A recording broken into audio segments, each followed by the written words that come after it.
Hello അസ്സലാമു അലൈക്കും welcome to YouTube channel. നമ്മൾ കാണിക്കാൻ പോകുന്നത് വീട്ടിൽ തന്നെ നമുക്ക് നല്ല മണത്തോടും രുചിയോടും കൂടിയിട്ട് എങ്ങനെ കുരുമുളകോട് പൊടിക്കാമെന്നുള്ള വീഡിയോ ആണ് കേട്ടോ.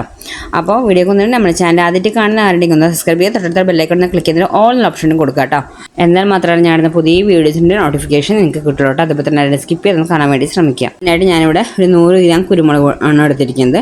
ഇത് നല്ല നമ്മൾ കഴുകിയതിന് ശേഷം നമുക്ക് വെയിലത്ത് വെച്ച് ഉണക്കാൻ പറ്റുന്നുണ്ടെങ്കിൽ വെള്ളം വാർന്നതിന് ശേഷം വെയിലത്ത് വെച്ച് ഉണക്കുക. ഈ വെയിലത്തൊക്കെ വെച്ച് ഉണക്കാൻ സൗകര്യമില്ലാത്തവരാണെങ്കിൽ വെള്ളം മാറുന്നതിന് ശേഷം നല്ല കോട്ടൺ തുണി വെച്ചിട്ട് നല്ല തുടച്ചെടുക്കുക കേട്ടോ. നനവും കുരുമുളകും ഉണ്ടാവാൻ പാടില്ല. അത് പെട്ടെന്ന് നാശമായി പൊടിയാക്കി വെച്ചിട്ടുണ്ടെങ്കിൽ വെള്ളനനവുണ്ടെങ്കിൽ അതുകൊണ്ടാണ് വെള്ളനനവുണ്ടാവാൻ പാടില്ല പറയണത്. ഇനിയിപ്പോൾ നമുക്ക് പാൻ നല്ല ചൂടായതിനു ശേഷം കുരുമുളക് അതിലേക്ക് ഇട്ട് കൊടുക്കുക. കുരുമുളക് ഇട്ട് കൊടുത്തതിന് ശേഷം നമുക്ക് ഫ്ലെയിം മീഡിയത്തിലിട്ട് വേണ്ടത് നല്ല ഫ്രൈ ആക്കി എടുക്കാൻ. കാരണം ഹൈ ഫ്ലെയിമിൽ ഇട്ടിട്ട് ഒരിക്കലും ഫ്രൈ ആക്കി എടുക്കരുത്. ഇത് കുരുമുളക് ഒന്ന് ചൂടാവട്ടെ. ആദ്യം ഒന്ന് ചൂടായി വന്നതിന് ശേഷമാണ് ബാക്കി ഇൻഗ്രീഡിയൻസ് നമ്മൾ ചേർത്ത് കൊടുക്കുന്നത്. അപ്പം വീട്ടിൽ തന്നെ നമ്മളിത് പൊടിച്ച് നല്ല സ്മെല്ലും കാര്യങ്ങളൊക്കെ ആയിട്ട് നമുക്ക് ഈ പൊടിക്കുണ്ടാവും. നമ്മൾ കടയിൽ നിന്ന് വാങ്ങുന്ന പോലത്തെ എല്ലാം ഉണ്ടാവുക. അതിനുശേഷം ഞാൻ കുരുമുളക് ചൂടായതിനു ശേഷം ഒരു 1/4 ടീസ്പൂണ് ഉലുവ ഇട്ട് കൊടുത്ത ഉലുവ ഒരു നുള്ളിട്ട് കൊടുത്താൽ മതി.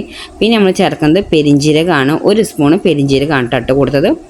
ഇത് ഇട്ട് കൊടുത്തതിന് ശേഷം നമുക്കൊന്ന് ഇളക്കി കൊടുക്കാം കേട്ടോ. ഉലുവ ഇടുമ്പോൾ ഒരിക്കലും കൂടി പോകരുത്. നമ്മൾ ഒരു നുള്ളിട്ട് കൊടുത്താൽ മതി. കൂടിപ്പോയാൽ കയ്പ്പ് രസം വരും. അതിനുശേഷം നമ്മൾ ഇട്ട് കൊടുക്കുന്നത് ഒരു പിടി കറിവേപ്പിലയാണ് കേട്ടോ. കറിവേപ്പില കൂടുതൽ ഇട്ടാലും കുഴപ്പമൊന്നുമില്ല. കാരണം കറിവേപ്പില നമ്മളെ ഹെൽത്തിന് അത്രയും ഗുണം ചെയ്യേണ്ടതാണ്. കൊളസ്ട്രോൾ കുറയാണെങ്കിലും ഷുഗറിനാണെങ്കിലും അതുപോലെ ഹെയർ ലോസിനൊക്കെ നല്ല ബെനിഫിറ്റുള്ളതാണ് കറിവേപ്പില. നമ്മളെപ്പോഴും കറിയിലൊക്കെ ഇടുമ്പോൾ കറിയിലാണെങ്കിലും എന്ത് റെസിപ്പിയിൽ ഇടുകയാണെങ്കിലും നമ്മൾ കഴിക്കില്ല. അതങ്ങനെ കറിയിൽ നിന്ന് എടുത്ത് മാറ്റിയിട്ടാണ് നമ്മൾ കഴിക്കാറ്. ഇതാകുമ്പോൾ നല്ല പൊടി രൂപത്തിൽ നമ്മളെ ശരീരത്തിൽ എത്തുകയും ചെയ്യും. നല്ലതാണ് നമ്മളെ ഹെൽത്തിന്. അപ്പോൾ നല്ല ഫ്രൈ ആക്കി എടുക്കണം. മീഡിയം ഫ്ലെയിമിൽ തന്നെ ഇടുക കേട്ടോ. അതിൽ ഇട്ടിട്ട് ഒരിക്കലും ഫ്രൈ ആക്കി എടുക്കരുത്.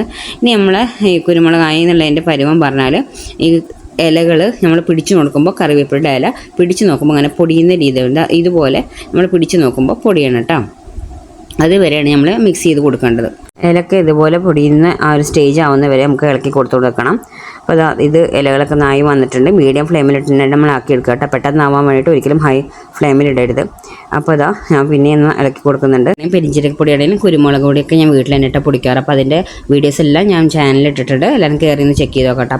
പല ഇൻഗ്രീഡിയൻസും വെച്ചിട്ട് ഞാൻ ഓരോ പ്രാവശ്യം ഇതുപോലെ പൊടിച്ച് വെക്കാറാണ് കേട്ടോ. അപ്പോൾ നല്ല വീട്ടിൽ നമുക്ക് നല്ല മണത്തിനും രുചിയൊക്കെ നമുക്ക് തന്നെ പൊടിക്കാവുന്നതേ ഉള്ളൂ. മുളകിൻ്റെ ആ ഒരു ഫ്രൈ സ്റ്റേജ് ആയിട്ടുണ്ട്. ഇപ്പോൾ നമ്മൾ ആ ചൂടുള്ള പാനിൽ നിന്ന് മാറ്റിയിട്ട് നമ്മൾ നല്ലൊരു ഡ്രൈ ആയ പ്ലേറ്റിലേക്ക് തന്നെ മാറ്റി കൊടുക്കുക കേട്ടോ. നനവുള്ള പ്ലേറ്റിലേക്ക് ഇട്ട് കൊടുക്കുന്നത്. ഡ്രൈ ആയ പ്ലേറ്റിലേക്ക് ഇതുപോലെ ഇട്ട് കൊടുത്തിട്ട് ഇനി ഒന്ന് ചൂടാറട്ടെ. അതിന് ശേഷം മാത്രം നമ്മൾ ചാലിട്ട് നമുക്ക് അടിച്ചെടുക്കാം കേട്ടോ. ആക്കി പൊടിച്ച് വെച്ചാൽ നമുക്ക് ഇത് എല്ലാ കറികൾക്കും നമുക്കത് യൂസ് ചെയ്യാം കേട്ടോ. മീൻ കറിക്കാണെങ്കിലും ചിക്കൻ കറിക്കാണെങ്കിലും അതുപോലെ വെജ് കുറുമ എല്ലാം ഉണ്ടാക്കുമ്പോൾ നമുക്ക് ഈ കുരുമുളക് പൊടി യൂസ് ചെയ്യാം കേട്ടോ. നല്ലൊരു സ്മെല്ലാണ്. നമ്മളിത് വറുത്ത് കഴിയുമ്പോൾ തന്നെ നല്ലൊരു സ്മെല്ലാണ് കേട്ടോ. കറിവേപ്പിലൊക്കെ നല്ല ഇതായി വരുമ്പോൾ നല്ലൊരു സ്മെല്ലാണ്. പൊടി ഫ്രൈ ആക്കി തന്നെ നല്ല സ്മെല്ലാണ്.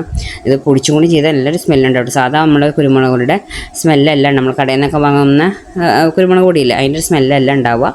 നല്ലൊരു സ്മെല്ലുണ്ടാവും കേട്ടോ. ഇനി ചൂടാറിയതിന് ശേഷം നല്ല ഡ്രൈ ആയിട്ടുള്ള ജാറിനെ എടുക്കുക. നനവുണ്ടാവാൻ പാടില്ല കേട്ടോ. ജാറിൽ അതിൽ ഇട്ട് കൊടുത്ത് പൊടിച്ച് കൊടുത്തിട്ടുണ്ട്.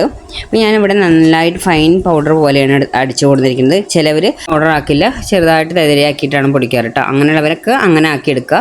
ഇതുപോലെ പൗഡർ ആക്കി എടുക്കുന്നവരാണെങ്കിൽ നിങ്ങൾക്ക് ഇതുപോലെ അടിച്ചെടുക്കുക കേട്ടോ. 2 രീതിയിൽ അങ്ങനെ ആക്കണമെന്ന് വെച്ചാൽ നിങ്ങൾക്ക് അത് നിങ്ങളുടെ ഇഷ്ടത്തിന് ആക്കിയെടുക്കാം. പൊടിച്ച് കൂടുന്നൊരു ചെറുതായിട്ടൊരു ചൂടുണ്ടാവും. അത് ചൂടാറാൻ വേണ്ടി നമ്മൾ ആ സെയിം പ്ലേറ്റിലേക്ക് തന്നെ മാറ്റി കൊടുക്കുക കേട്ടോ.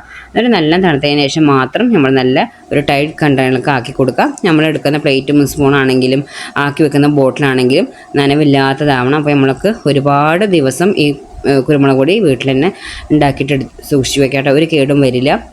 പിന്നെ അതുപോലെ പരത്തി കൊടുത്താൽ പെട്ടെന്ന് തന്നെ ചൂടാറി കിട്ടും. അതിന് ശേഷം നമുക്ക് നല്ല ബോട്ടിലാക്കി വെക്കാം. നിങ്ങൾ ഏത് ബോട്ടിലാണ് ആക്കി വെക്കുകയാണെന്ന് വെച്ചാൽ അതുപോലെ ആക്കി വെക്കാം കേട്ടോ. നല്ല ഡ്രൈ ആയിട്ടുള്ള ബോട്ടിലേക്ക് തന്നെ ആക്കി വെക്കാം കേട്ടോ. അപ്പോൾ എല്ലാവരും ഇതുപോലെയൊക്കെ വീട്ടിലുണ്ടാക്കി വെച്ചാൽ അടിപൊളി ടേസ്റ്റ് നമുക്ക് കറികളൊക്കെ ഉണ്ടാക്കാം കേട്ടോ. അപ്പോൾ എല്ലാവരും ഒന്ന് ട്രൈ ചെയ്ത് നോക്കുക.